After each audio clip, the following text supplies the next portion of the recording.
Good morning first year commerce.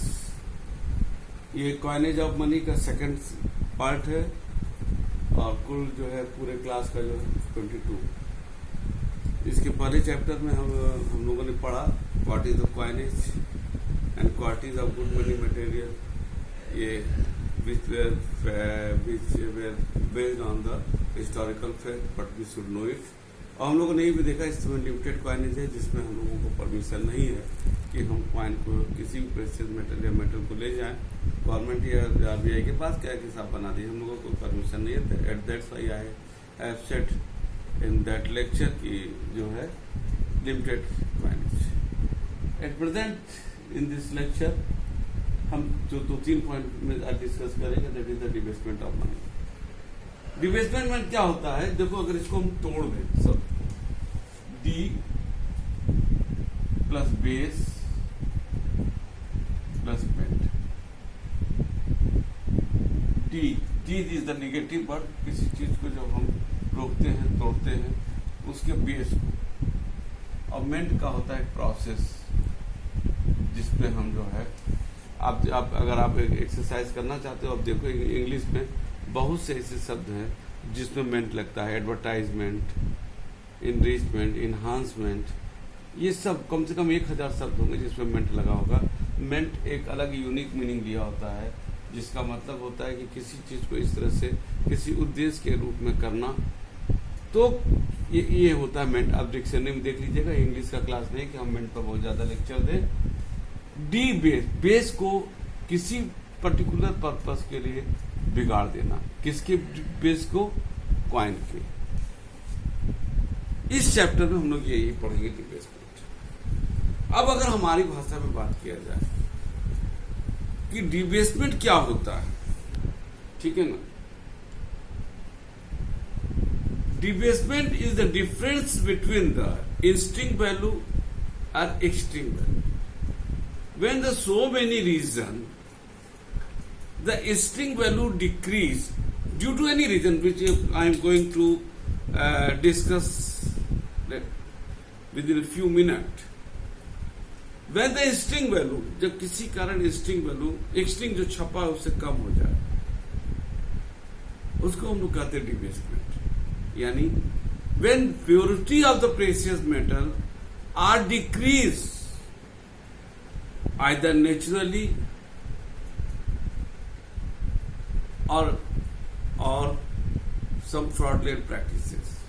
Again I am repeating, when the purity, size and weight of the coins are decreased, purposely decreased, that is the debasement. Again, debasement means the purity, the size and weight of the coin are purposely decreased, that is the debasement. If debasement is done by the public, that is the illegal. If debasement is done by the government, that is the legal. ठीक है ना।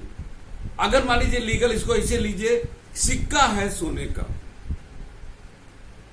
उसको किसी ने गड़बड़ कर दिया, काट दिया, या वो सब आपका डिवेस्टमेंट में आ जाएगा।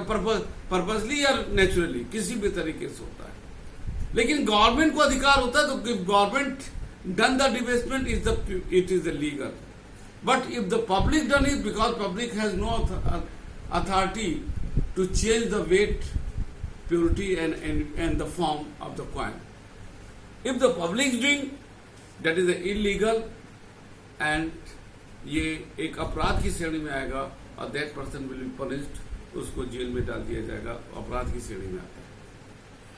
अब डिवेस्टमेंट की जो पर्पस होता है कि डिवेस्टमेंट हो क्यों रहा है, उसको हम लोग 3 भागों में बांटते हैं। आपकी किताब में पहला, फ्रॉडलेंट प्रैक्टिसेस। फ्रॉडलेंट प्रैक्टिसेस मतलब होता है कि कोई प्राइवेट व्यक्ति इसको कर रहा है, उसको गला दे रहा है। जैसे एक बार हुआ था बड़ा हल्ला, एक बार जो है हमको याद है, आज से 15-20 साल पहले गोरखपुर में 50-50 पैसे के सिक्के गायब होने लगे थे, 5-5 रुपए के सिक्के गायब होने लगे। बाद में पता लगा वो 5 रुपए के सिक्के गला करके जो है जो पायल बनता था चांदी का उसमें डाल दे रहे थे। तो जो मुझे पता लगा उस समय कि साहब 5 रुपए का जो वो सिक्का था वो उनके लिए 40-50 रुपए का काम करने लगा था। गला दे रहे थे और उसमें कुछ लोग पकड़े भी बाद में कि सिक्का मार्केट से गायब हो गया, जबकि आरबीआई कह रहा है कि हमारे पास सिक्का बहुत है मार्केट में और लोग शिकायत कर रहे थे। उसमें 5 रुपए का महत्व था। अब तो खैर उतना थोड़ा सा उतना ज्यादा जरूरत नहीं पड़ता है, लेकिन उसमें 5 रुपए की वैल्यू बहुत थी और वो सिक्का गायब होने लगा था। तो बाद में उसको रिजर्व बैंक की टीम आई और यहाँ के पुलिस प्रशासन ने मिलकर लोगों को पकड़ा भी। अब क्या हुआ क्या नहीं हुआ, that is the fraudulent practice because it was done by the private people who has no authority to change the form, purity and weight.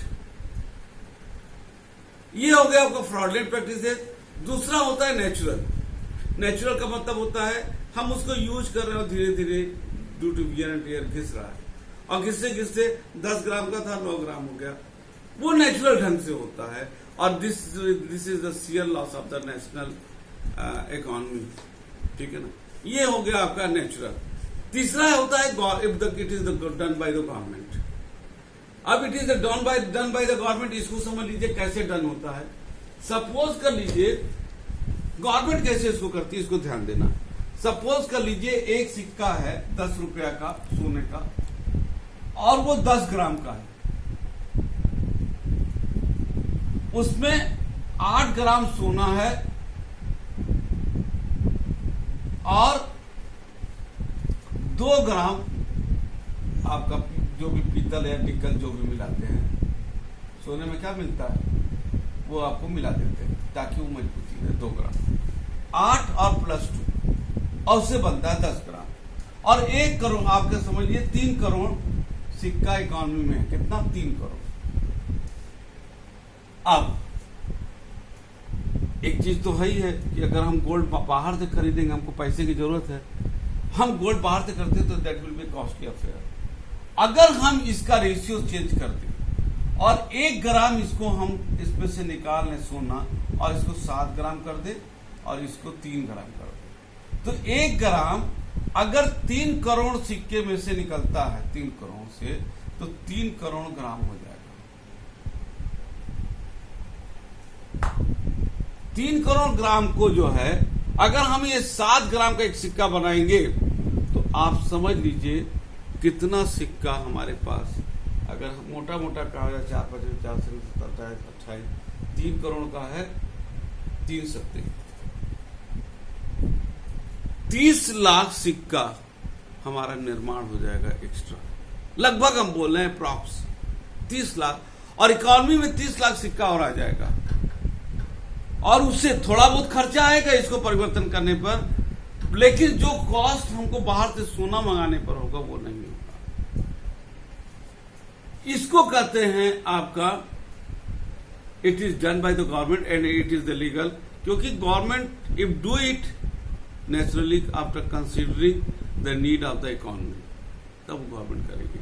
तो आपको समझ में आ गया डिबेसमेंट ऑफ द मनी। फिर से रिपीट कर दें, debasement of money means when the government, when the any person, anyone, either the government or public, change the purity, form and weight of the coin due to any purpose, that is the debasement. If it is done by the government, it is the legal.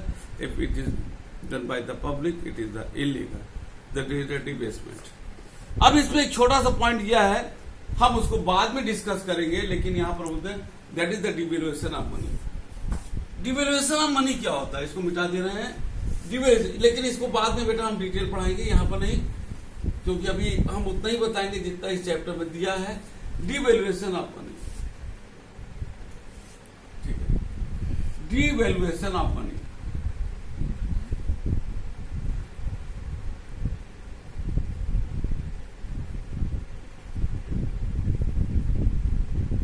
और यहां पर एक चीज और रखो, what is the exchange rate, तब समझ में आएगा। व्हेन द गवर्नमेंट, देखो एक्सचेंज रेट क्या होता है कि जब मार्केट डिमांड एंड सप्लाई के आधार पर एक देश की मुद्रा का मूल्य दूसरे देश की मुद्रा से निकले, That is the exchange rate on the basis of the export import, that is the demand of the home currency और demand of the foreign currency, उसके आधार पर। इसमें गवर्नमेंट का कोई रोल नहीं होता एक्सचेंज रेट में, वो ऑटोमेटिकली मार्केट फोर्सेस में निकलता है। डिमांड ज्यादा है हमारे मुद्रा का तो हमारा मुद्रा मजबूत हो जाएगा, और अगर डिमांड कम है तो हमारा मुद्रा का वैल्यू घट जाएगा। अब आते हैं devaluation of money. Devaluation of money का मतलब when the government purposely reduce the value of home currency in comparison to the foreign currency. Again I am repeating, when the government purposely reduce the value of home currency in comparison to the foreign currency, that is the devaluation of money. यहां पर हम detail नहीं जाएंगे क्योंकि आगे के chapter में पूरा डिटेल है, पूरा एक लेक्चर इस पर लगेगा, तो इस पर हम नहीं जाएंगे। यहां पर बोला कि there is a difference between the devaluation of money and debasement of money. Debasement में उसका जो प्योरिटी है, जो उसका वेट है, वो कम होता है। यहां पर उसका जो परचेजिंग पावर है डिवैल्यूएशन ऑफ मनी, वहां पर जो वो कम होता है। यानी डिबेसमेंट में फिजिकल चीजों में रिड्यूस होता है, और डिवैल्यूएशन में फिजिकल नहीं, उसके परचेजिंग पावर जो इनविजिबल है वो रिड्यूस होता है।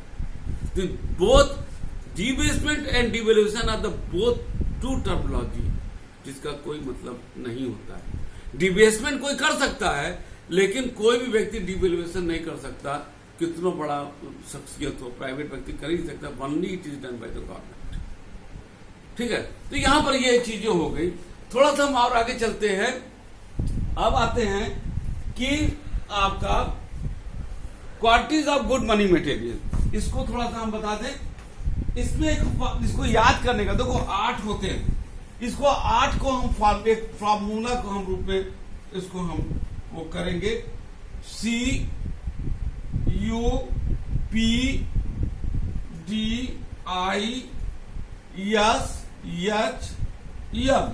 1 2 3 4 5 6 7 8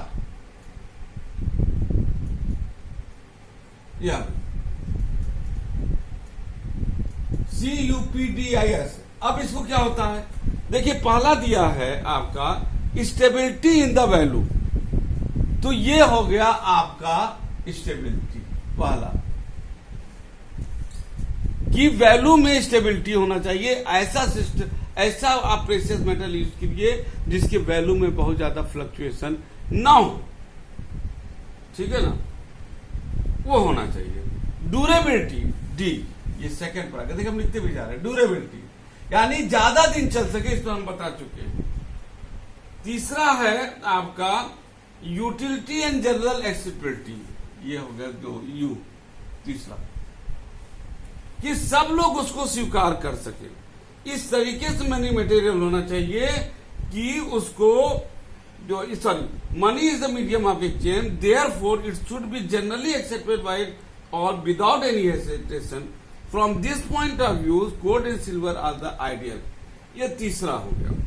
चौथा होता है डिविजिबिलिटी। डिविजिबिलिटी का मतलब होता है कि उसको छोटे छोटे पार्ट में बिना वैल्यू चेंज किए हम बांट सकते हैं।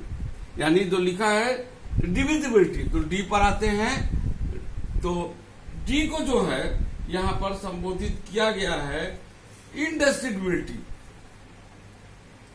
ठीक है ना, CUPD, ठीक है ना। तो यहां पर आ गया यस स्टेबिलिटी, I ड्यूरेबिलिटी, ये इस पर होगा दूसरा, सॉरी। और तीसरे के लिए है आपका हो गया तुम्हारा SIU, यू तीसरा, और डी फॉर ये चौथा हो गया जो आपकी किताब में दिया है। डिविजिबिलिटी, उसको आसानी से हम बांट सके। जैसे डायमंड है, डायमंड को आप बांट नहीं सकते हो, लेकिन गोल्ड को गला करके हम छोटे छोटे भागों में हम बांट सकते हैं। पांचवा है कॉग्निटिबिलिटी, दैट इज द C, हम उसको आसानी से पहचान सकते हो, दैट इज द। और छठा है पोर्टेबिलिटी, यानी कि हम एक जगह से दूसरे जगह हम उसको ले जा सकते हैं। और सातवां है होमोजेनिटी, एक रूपता होनी चाहिए, अलग अलग दिखना नहीं चाहिए। और 8वां है मेलेबिलिटी। मेलेबिलिटी का मतलब होता है कि money material should be malleable, it should be neither too hard, या बहुत ज्यादा कड़ा भी ना हो, बहुत ज्यादा हल्का भी ना, बहुत ज्यादा गलने वाला भी ना हो, यानी ऐसा हो कि दोनों के बीच का हो, जिसमें गोल्ड और सिल्वर में ये सारी विशेषताएं होती हैं। हमने इसको देखिए उसमें डाल दिया। उसमें एक ये आपको याद करने का मैंने एक तरीका भी यहाँ पर बता दिया है। नीचे एक दिया है qualities of good money material in gold and silver. मोटा मोटा वही है, लेकिन एक बार बोल देते हैं। पॉइंट दिया है, प्रोफेसर जोन्स ने कहा भी है, gold and silver are the universal money, माने पूरे विश्व में चलने वाला है। By nature itself they do not need any custom और लॉ, उसके लिए कोई कानून बनाने की या कस्टम की कोई जरूरत नहीं है। इसमें जो पॉइंट दिया है, following qualities are found in the gold silver, क्या क्या है? जनरल एक्सेबिलिटी, क्योंकि इसका इंस्टिंग और एक्सटिंग वैल्यू दोनों बराबर होता है, सभी लोग इसको स्वीकार करते हैं। लिक्विडिटी, इसको जो है आप आसानी से कैश में कन्वर्ट कर सकते हो, इवन कैश में ही नहीं, इसको गलाया भी जा सकता है। ड्यूरेबिलिटी, सोना आप जानते हो, सोना चांदी काफी दिनों तक चलने वाला चीज है। मेलेबिलिटी सब बताया जा चुका है। Stability of value, homogeneity, divisibility, cognitivity, ये सारे पॉइंट इसी से मिलते जुलते हैं। आई थिंक इस चैप्टर को बेटा यहाँ पर आपका पूरा होता है 2 लेक्चर में, ठीक है ना। और मेरे ख्याल से ये समझ में आ गया होगा, सारी चीजें बहुत टिपिकल नहीं है और बहुत ऐसा कोई परेशान देने वाला चैप्टर नहीं है, इजी चैप्टर है। आप इसको कई बार लेक्चर पढ़ोगे तो आपको समझ में आ जाएगा। अगला जो चैप्टर है ग्रेसम लॉ, वो एक कहा जाए एक ऐसा चैप्टर है जो एक रियलिटी पर आधारित है कि किस तरीके से हम उसको जब आएगा उस पर हम लोग पढ़ेंगे। हमारे ख्याल से ये चैप्टर ये 2 लेक्चर में खत्म होता है, आपको समझ में आ गया होगा। जो नहीं समझ में आएगा वो सैटरडे के क्लास में आप जब होता है कॉलेज के तरफ से क्वेश्चन आंसर सेशन, उसमें पूछिएगा, हम बता देंगे। अगर आपको डायरेक्ट कोई क्वेश्चन है, समझना है, बूझना है, तो हम आपको एक नंबर भी दे सकते हैं अपना। आप कभी भी क्वेश्चन हमसे फोन पर भी डायरेक्ट संपर्क कर सकते हो। आप चाहो तो नोट कर लो, हमारा नंबर है 94, आप कहो तो लिख दे इस पर 9455120300। ये हमारा नंबर है। आपको कोई भी चीज नहीं समझ में आ रहा है, आप कभी का मतलब रात को 12 बजे नहीं, सर्टेन टाइम मोटा मोटा आप 3 बजे के करीब आप हमसे फोन कर सकते हो। हम आपको फोन पर भी आपको जानकारी दे सकते हैं तुरंत का तुरंत। और बाकी तो स्कूल का जो है आपका प्लेटफॉर्म उपलब्ध है, जहां से आप हमसे क्वेश्चन वहां पर पूछ सकते हो। आपको कोई प्रॉब्लम हो आप इस नंबर से हमको कॉल करिएगा, ठीक है। तो इस प्रकार का हमारा ये चैप्टर खत्म होता है। पढ़ते रहिएगा और इस कोरोना के काल में घर पर सेफ रहिए, स्वस्थ रहिए और अपने मम्मी पापा का हेल्प कीजिए। तब तक के लिए हमारी तरफ से आपको good bye and thank you.